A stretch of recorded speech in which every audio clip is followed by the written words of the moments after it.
Is it a blessing in disguise that now Gareth Southgate will be hopefully replaced by someone more progressive? He's not going anywhere, Southgate. He's just signed a new contract. Right. He's there for the long. But he's going to stay? Yeah. Oh God, yeah. But I think everybody loves him.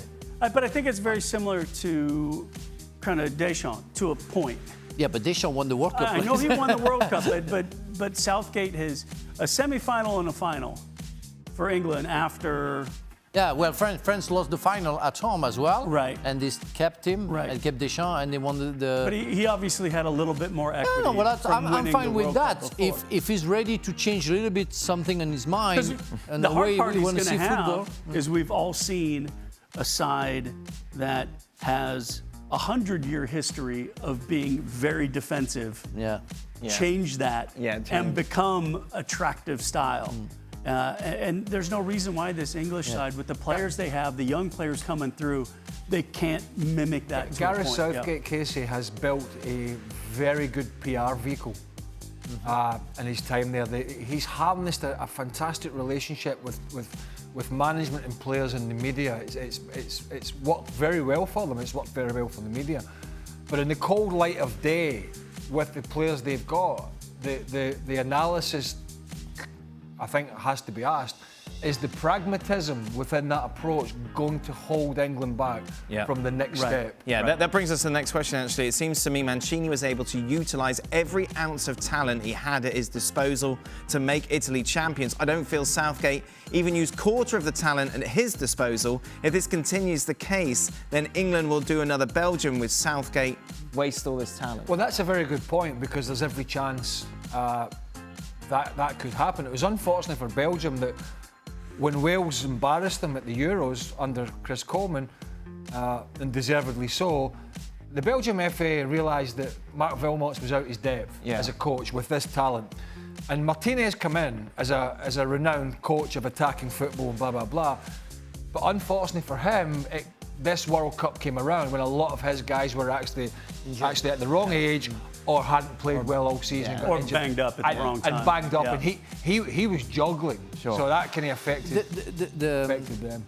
Well, I don't know what I want to say, but whatever. Okay, Frank, well, let's move on to the next question. You never normally have a problem thinking Can Chiellini go down I'm thinking too much, that's my problem, you know. Can Chiellini, Frank, go down as one of the best defenders of this generation? In my opinion, he was man of the match today, and without him, Italy would have lost. You have to recognize that what he did throughout the tournament is absolutely exceptional. I really thought before the competition, maybe the competition too much, you know? Yeah. And he's quite over, he struggled at Juve and blah, blah, blah. I have to tell you, I saw him during the extra time, asking the ball on the left side, you know, overtaking his teammate, asking for the ball offensively. I say, wow, the guy is 37. Right. Yeah. That's physically huge what he's capable of doing. And I saw during the national anthem, smiling. I'm living my last big competition. I have goosebumps, you know, thinking of that. The guy was enjoying, like we saw with Jordi Alba and everything. Every minute of the tournament that he was going through, and all the games he was going through, that's absolutely fantastic. And particularly with an Italian side that even, you know, Del Piero talked about it a lot during this tournament. There was no superstars. The superstars really were, and if you can call defenders superstars, but were the two center backs, the most decorated, obviously winning everything with Juve and everything, and being, you know, this pair, bringing Chiellini back out of international retirement and all that. But it wasn't a Pirlo or a Del Piero or a Totti or, you know, these, you know, and so they did it with a bunch of guys. Well, this is a tournament for those who haven't seen Serie A much will look at Chiesa and go, he's going to be special. Well, Barella as well. He's got a chance of the tournament, Chiesa. No, it was only when he didn't even play the first two matches. That's the thing that I wanted to say before that I forgot.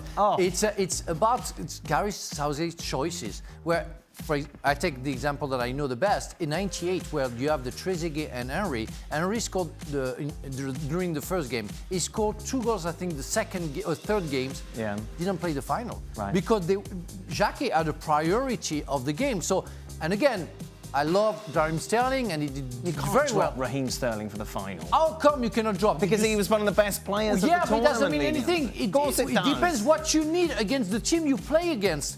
I think of Foden, and we talked about that. Foden's injured. He couldn't play.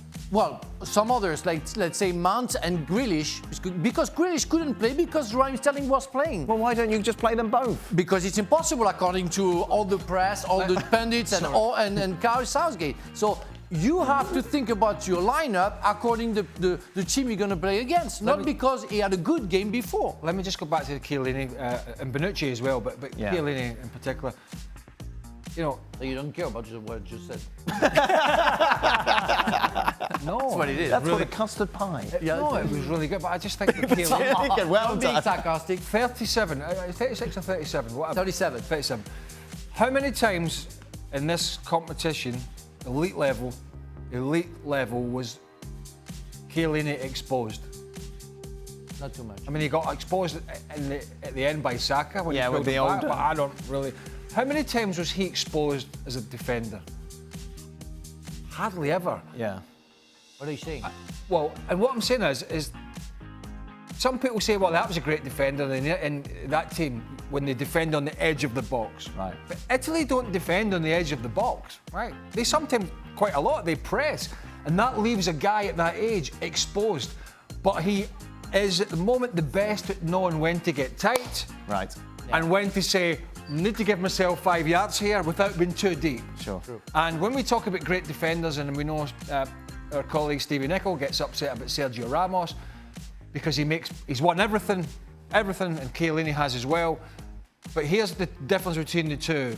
Chiellini's decision-making defensively is generally and has been immense. Because also it works very well with his teammates, with Bonucci. They know it, and they can cover each other, so it helps a lot as well. Thanks so much for watching ESPN on YouTube. And for more sports highlights and analysis, be sure to download the ESPN app. And for premium content and live streaming, subscribe to ESPN Plus.